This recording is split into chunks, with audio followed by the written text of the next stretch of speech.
观众朋友们好，这里是大食局，我是邵峰。你有没有发现，这个冬天还没来，但整个中国已经冷了。餐厅在关门，金店在撤柜，银行在卖房，连用来鼓励生孩子的补贴也开始追回。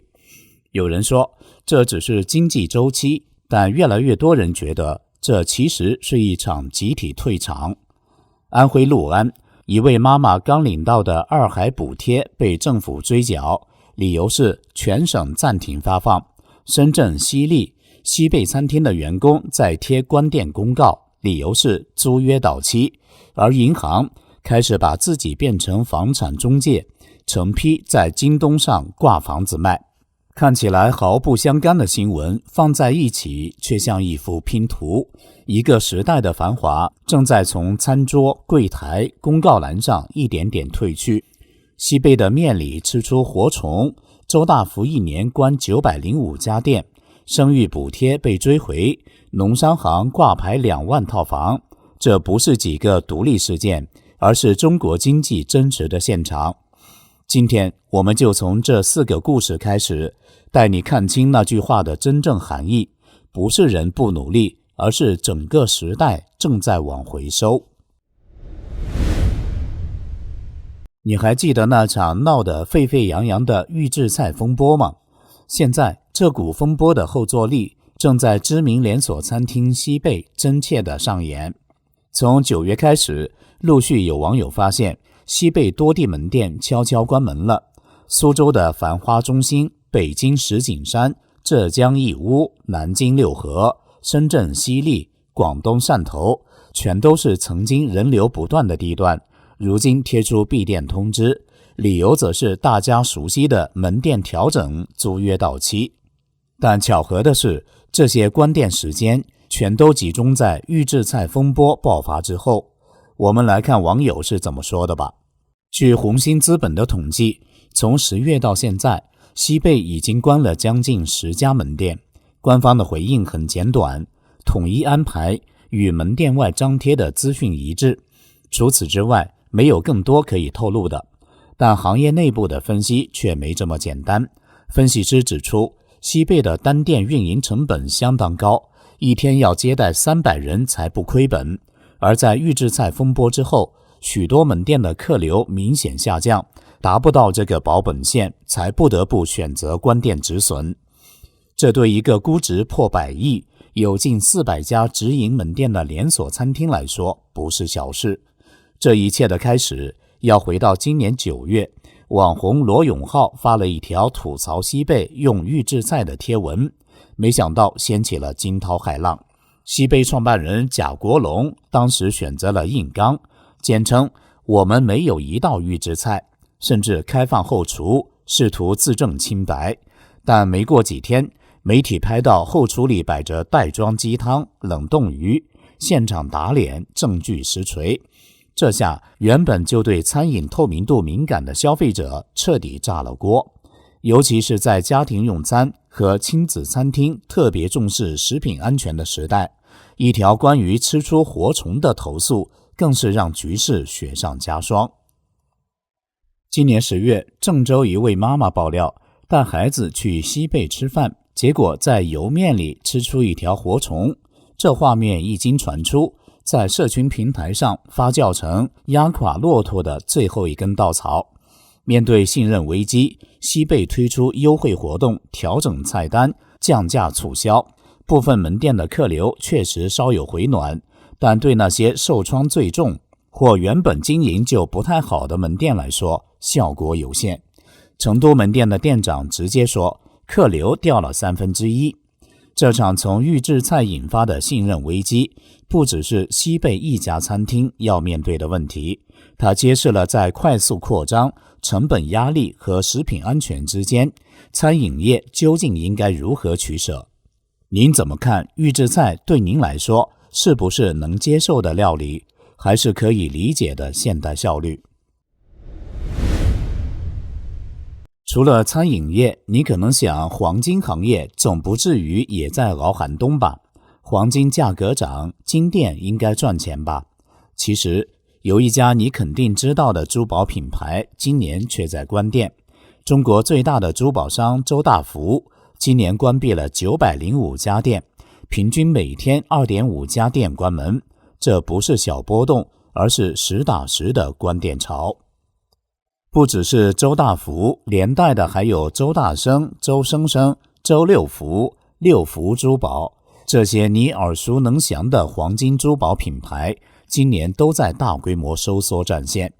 周大福从2021年开始一路扩张，门店总数从4452家增长到巅峰的7407家，但2025财年他一口气竟关掉了905家门店，这样的调整几乎可以说是急刹车。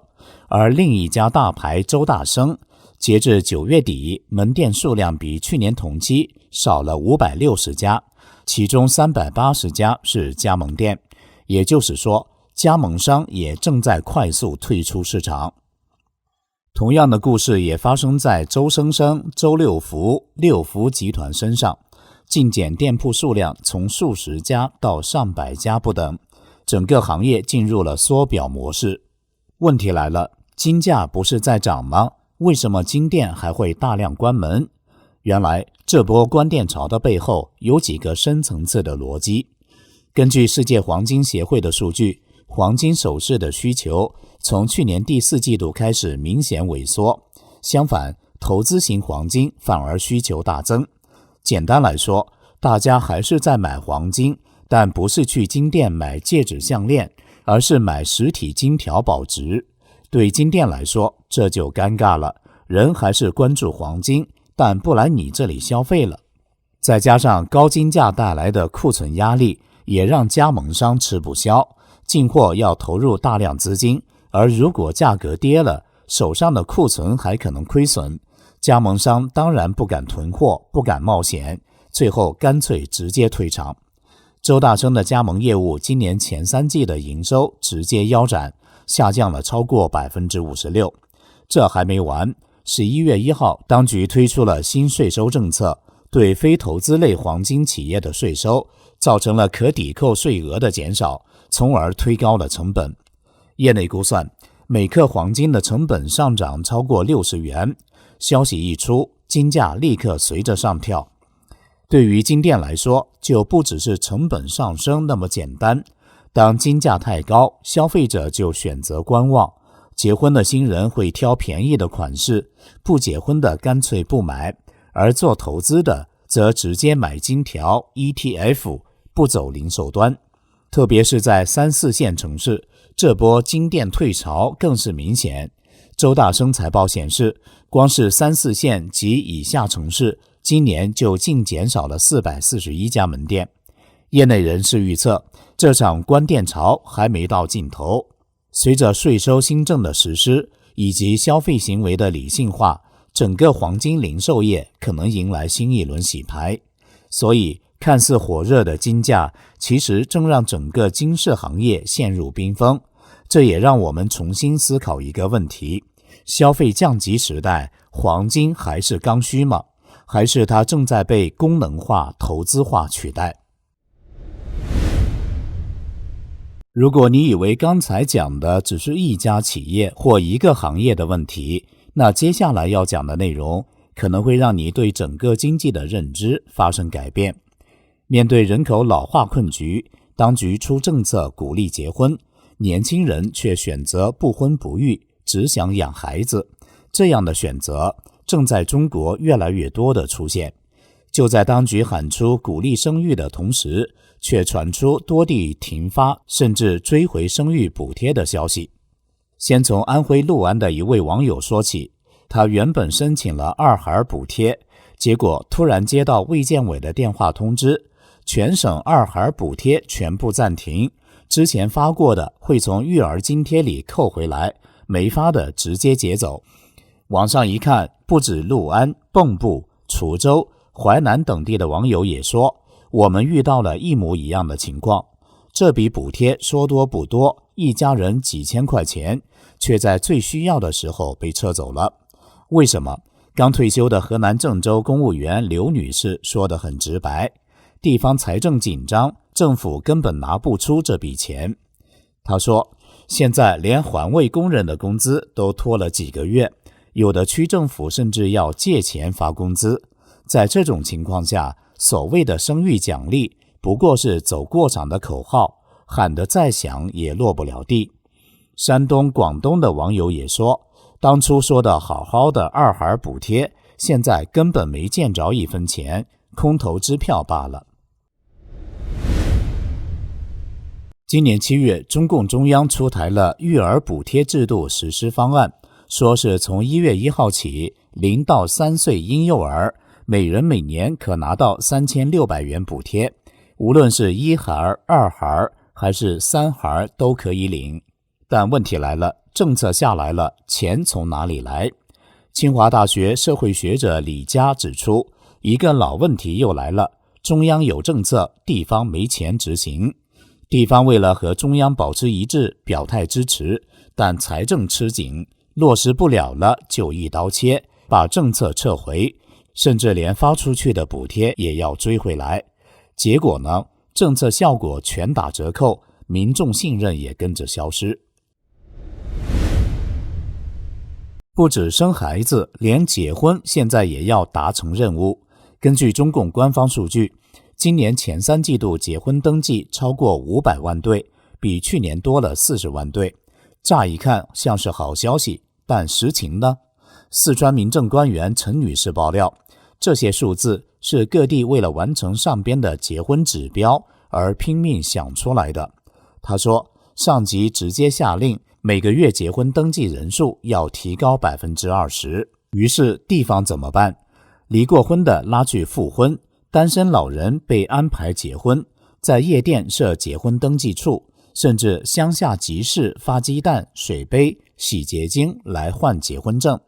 一位来自安徽的网友姚女士形容，村里广播天天喊领结婚证送鸡蛋，像赶集一样热闹。最讽刺的是，虽然越来越多年轻人不想结婚，不愿生育，但他们却在排队领养孩子。四川一所儿童福利院的王女士透露，近年来健康孤儿的领养需求激增，只要是健康的孩子，来一个就被领走一个。很多人没结婚，但愿意做义工，为的是能排上队把孩子领走。为什么？因为在越来越多人看来，婚姻和生育制度太重，负担太大，但育儿的意愿依然存在。从补贴跳票到结婚设指标，再到不婚不育却宁愿领养，这些现象背后反映的是一个更深层的问题。如同社会学者刘源所说，只靠行政指令和短期奖励不可能扭转长期趋势。问题是，这么做的结果除了让数字更好看，到底还能带来什么？生育补贴喊着要给，却又给不起，那么还有什么领域也在口号响亮，现实骨感呢？我们来看看银行现在在干嘛。你知道现在谁卖房最多吗？不是房地产开发商，也不是炒房客，而是银行。今年中国多家银行不约而同开始批量卖房，一口气能挂牌上千套，甚至还出现在京东、阿里等资产平台上，明码标价直接清仓。这背后是中国房市、信贷和经济结构变化的又一个警示信号。10月，一条消息让不少人震惊，兰州农银行在京东资产平台一次性挂牌近200套房产，价格从几万到几亿元不等，包括住宅、公寓、商铺、写字楼，全都是银行名下的资产，并且所有产权问题都已清除完毕，可直接过户。这不是个案，你打开京东资产或阿里资产平台，会发现兰州银行、农业银行、吉林银行、天津银行、中原银行、温州银行、大连银行、哈尔滨银行都在挂牌批量卖房产，多的超过2000套，少的也有600多套。地方性的农业信用社、农商行挂牌数量更为惊人，四川农信挂牌数量接近2万套，广东农信超过12000套，还有辽宁农信、贵州、吉林、福建农信，加起来也超过10000套级别。这些房子从哪来，怎么变成了银行的资产？其实这些房子大多是不良债权清算后的产物。一位银行人士透露，这些直售房基本上都是抵押物，来自企业贷款、个体户贷款，甚至普通人的房贷。当借款人无力偿还，银行依法收回抵押物，完成产权过户后，再以自持资产名义挂牌出售，实现变现。过去银行处理不良资产主要有2种方式，一个是打包卖债权给资产处理公司，价格折扣大；另一个是司法拍卖，走法院流程，耗时长又回款慢。现在银行选择亲自上场，自己卖房子，这样能提高回收效率，价格也可能比法拍更高，流程主导权在自己手上。但也说明一件事，不良债权爆发的速度让银行已经无法等法院慢慢走流程了。为什么便宜？你可能会想，银行卖的房子会不会便宜？答案是确实便宜，但也不一定好卖。以辽宁育才1品小区为例，156套住宅中，有些房子起拍价不到8万块。那为什么这些房子不抢手呢？一方面，这些房源多集中在3、4线城市或偏远地段，流动性差。另一方面，很多买家对银行房产这个概念不熟悉，担心后续产权问题或历史纠纷，而且一旦第一次挂牌流拍，第二次会进一步降价，形成负面预期，进一步压制成交。这种拍不动、降不够、信心不足的恶性循环，反映出整体市场疲软的本质。